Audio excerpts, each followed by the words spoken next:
အားလုံးပဲမင်္ဂလာပါခင်ဗျာကိုယ်ဆောင်မှုရန်ကိုထုံးပြပါတယ်ဒီနေ့မှာတော့ကျွန်တော် product price at the given date ဆိုတဲ့ပုံစံလေးကိုရွေးချယ်ထားတယ်ပေါ့လေဒီမှာဆိုလို့ရှိရင်ကျွန်တော်တို့ product ID နဲ့ chain date ဆိုတာ primary key အနေနဲ့သူကပေးထားတယ်ကျန်တဲ့column တွေကတော့ကျွန်တော်တို့ဒီ product ရဲ့ price ရဲ့ price တွေကိုကျွန်တော်ပြမှာဖြစ်တယ်ပေါ့လေပြီးတော့သူပြောတာက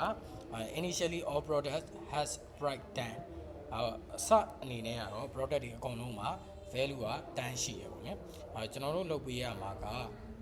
price တွေကိုရှာပေးရမယ် product အကုန်လုံး price တွေကိုရှာပေးရမယ်2019 8လပိုင်း16ရက်နေ့မှာ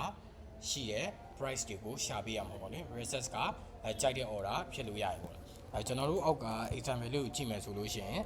သူက product ID 2 အတွက်က record ကဒီမှာတစ်ကြောင်းဒီမှာတစ်ကြောင်းဆိုတော့နှစ်ခု14ရက်နေ့တစ်ကြောင်း18ရက်နေ့တစ်ကြောင်းအဲ့တော့16ရက်နေ့မပါအောင်16ရက်နေ့မပါတော့65နဲ့50မှာသူက50 14ရက်နေ့ဟာကိုသူကရွေးချယ်သွားတယ်ပေါ့နော်အဲ့တော့ product ID 1အနေနဲ့ပြန်ကြည့်မယ်ဆိုလို့ရှိရင်1မှာ3ခုရှိတယ်20 35 30ဒီမှာဆိုလို့ရှိရင်14 15 16ဆိုတော့16ရက်နေ့ဟာပါတယ်အဲ့တော့35ကိုသူကရွေးချယ်သွားတယ်3မှာဆိုလို့ရှိရင် product ID 3မှာဆိုလို့ရှိရင်သူက18ရက်နေ့ဟာပဲပါတယ်ပေါ့လေ16ရက်နေ့ဟာမပါဘူးမပါတဲ့အချိန်မှာသူက initial price 30ကိုပဲရွေးချယ်သွားတယ်အဲ့တော့ကျွန်တော်တို့လုပ်ပေးရမှာက16ရက်နေ့ပါလို့ရှိရင်16ရက်နေ့က price ကိုယူမယ်16ရက်နေ့မပါဘူးဆိုလို့ရှိရင်16ရက်နေ့ထက်ငယ်တဲ့ပထမဦးဆုံး price ကိုကျွန်တော်တို့ကယူပေးရမှာပဲဖြစ်တယ်ပေါ့လေအဲ့တော့ကျွန်တော်ရေးလိုက်ရအောင်ဗျရေးလိုက်ရအောင်ဆိုတော့ကျွန်တော်တို့ select ကျွန်တော်ယူပေးရမှာ product ID ရဲ့နောက်တစ်ခုက price from ဘယ်ရယူမလဲဆိုတော့ဒီ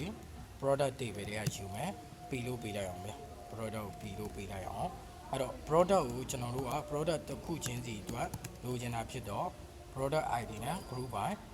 လုပ်လိုက်မယ် product ID နဲ့ group by လုပ်လိုက်မယ်ပေါ့လေဒီနေရာမှာကျွန်တော်တို့ကဒီ price ကိုကျွန်တော်တို့ကတွက်ပေးရမယ်အဲ့တော့အကယ်လို့2019 8လပိုင်း16ရက်နေ့ကဒါမရှိဘူးဆိုလို့ရှိရင်ကျွန်တော်တို့ကသူ့ရဲ့ initial value default value တန်းကိုကျွန်တော်တို့ကပြန်ပေးရမှာအဲ့တော့နားဖြစ်ရင်other research ကိုပြန်ဆိုတာကဒီမှာကျွန်တော်တို့ if နားဆိုတဲ့ function လေးရှိတယ်ပေါ့လေ if နားဆိုတဲ့ function လေးမှာဆိုရင်ကျွန်တော်တို့ဒီမှာနားဖြစ်နိုင်တဲ့ value ကရှေ့မှာထားတယ်နောက်တစ်ခုက alternative value အနေနဲ့ကျွန်တော်တို့ကထည့်ပေးခြင်းနဲ့ဟိုပါလေးထည့်ပေးရမယ်ပေါ့နော်ထည့်ပေးခြင်းနဲ့ဒီ value လေးကိုကျွန်တော်တို့ထည့်ပေးရမယ်အဲ့တော့ဒီ price ကိုကျွန်တော်တို့ကတွက်ကမယ်ဗျ price ကိုတွက်ကမယ် price ကိုတွက်ဖို့အတွက်ကကျွန်တော်တို့ if နားဆိုတဲ့ function လေးသုံးမယ်ပေါ့နော်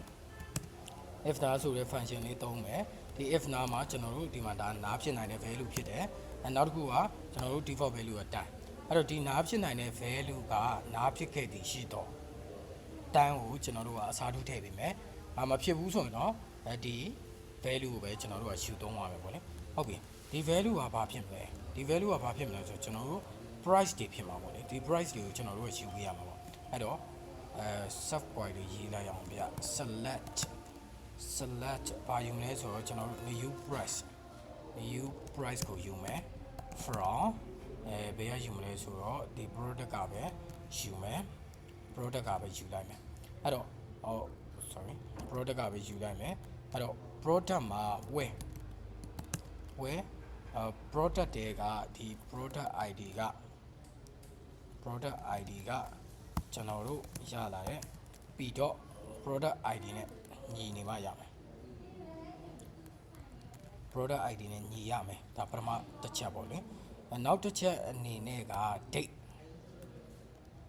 ကျွန်တော်တို့လုပ်ပေးရမှာ date ဖြစ်တယ်and ကျွန်တော်တို့ဒီ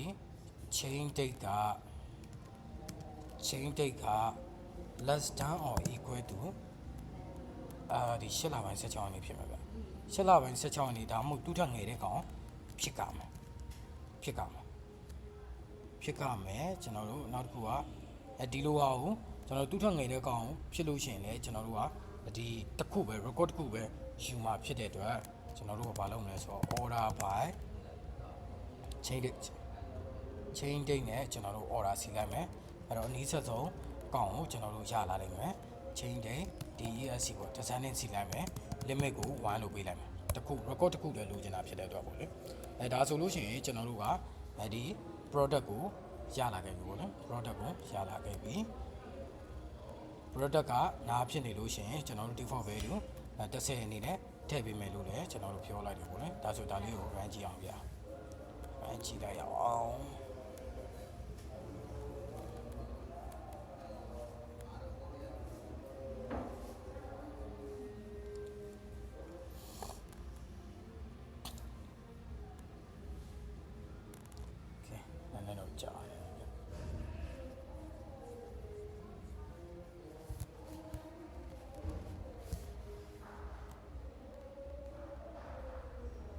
โอเค test case ကတော့အဆင်ပြေသွားပြီအဲ့ဒါဆိုရင်ကျွန်တော်တို့ submit ကြည့်လိုက်မယ်ဗျ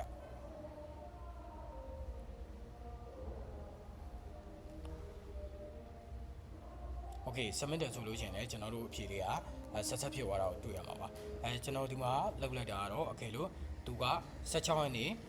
မှာရှိတဲ့ price ကိုရှာခိုင်းတယ်အဲ့တော့16ရက်နေ့မှာမရှိဘူးဆိုလို့ရှိရင်သူ့ထက်ငယ်တဲ့ဟာကိုကျွန်တော်တို့ကယူပေးရမှာဖြစ်တယ်ပေါ့နော်အဲ့တော့ကြောင့်မို့လို့ကျွန်တော်ကဒီမှာ product တစ်ခုချင်းစီကိုတွက်ချင်တာဖြစ်တဲ့အတွက် product ID နဲ့ group by လုပ်ပေးလိုက်တယ်နောက်တစ်ခုကဒီ price တွေမှာကျွန်တော်တို့က16ရက်နေ့ထက်ငယ်တာတွေပါမလာဘူးဆိုလို့ရှိရင်သူ့ရဲ့ default value initial value 30ကိုပေးချင်တာဖြစ်တဲ့အတွက် if နားဆိုတဲ့ function လေးတုံးပေးလိုက်တယ် if နားကအရှိရ condition ကနားဖြစ်ခဲ့လို့ရှိရင်အနောက်ကဒီပေးထားတဲ့ကျွန်တော်တို့ value ကိုတုံးမယ်အရှိရ condition ကနားမဖြစ်ခဲ့ဘူးဆိုလို့ရှိရင်တော့ဒီဟာကိုပဲသူကတုံးသွားမှာပေါ့လေဒီ value ပဲတုံးသွားမယ်အဲ့တော့ပထမဆုံးအနေနဲ့ကျွန်တော်တို့ကနားဖြစ်ခဲ့ရင်ဒီ30ကိုdefault value အနေနဲ့ထားလိုက်ပေါ့လေအဲ့တော့နားမဖြစ်ခဲ့ဘူးဆိုလို့ရှိရင်ကျွန်တော်တို့ကဘာလုပ်လဲဆို new price ကိုယူပေးလိုက်တယ်အဲ့ price တွေအဲ့ price တွေက product ရဲ့ဒီကျွန်တော်တို့ main query ရဲ့product ID ဖြစ်ရမယ်နောက်တစ်ခုအနေနဲ့သူ့ရဲ့